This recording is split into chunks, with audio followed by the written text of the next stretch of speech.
বিশ্বজুড়ে সামাজিক যোগাযোগ মাধ্যমগুলো তরুণদের মানসিক স্বাস্থ্যের ক্ষতি করছে বলে দীর্ঘদিন ধরেই অভিযোগ করা হচ্ছিল।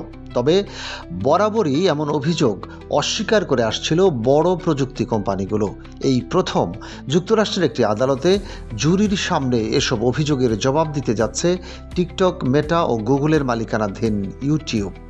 মঙ্গলবার এই শুনানি শুরু হবে। আদালতের নথিতে KJM নামে উল্লেখিত 19 বছর বয়সী এক তরুণী ও তার মা কারেন গ্লেক টিকটক, মেটা, ফেসবুক, ইনস্টাগ্রাম এবং ইউটিউবের বিরুদ্ধে মামলা করেছেন।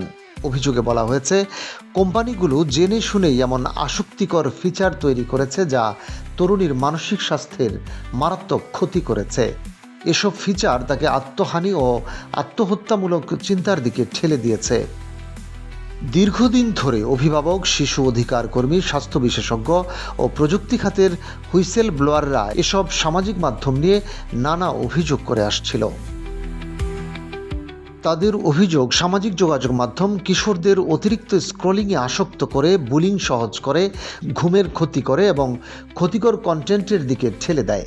যুক্তরাষ্ট্রে একাধিকবার কংগ্রেসে হাজির হয়ে প্রযুক্তি নির্বাহীরা এসব নিয়ে প্রশ্নের মুখে পড়েছেন। এমনকি কিছু ক্ষেত্রে ক্ষতিগ্রস্ত শিশুদের অভিভাবকদের কাছে দুঃখ প্রকাশ করেছেন প্রযুক্তি জায়ান্টরা। তবুও দেশটিতে এসব কোম্পানির বিরুদ্ধে উল্লেখযোগ্য শাস্তি বা কঠোর নিয়ন্ত্রণের কোনো পদক্ষেপ নেওয়া হয়নি। KJM এর মামলায় ক্ষতিপূরণের নির্দিষ্ট অঙ্ক উল্লেখ করা হয়নি।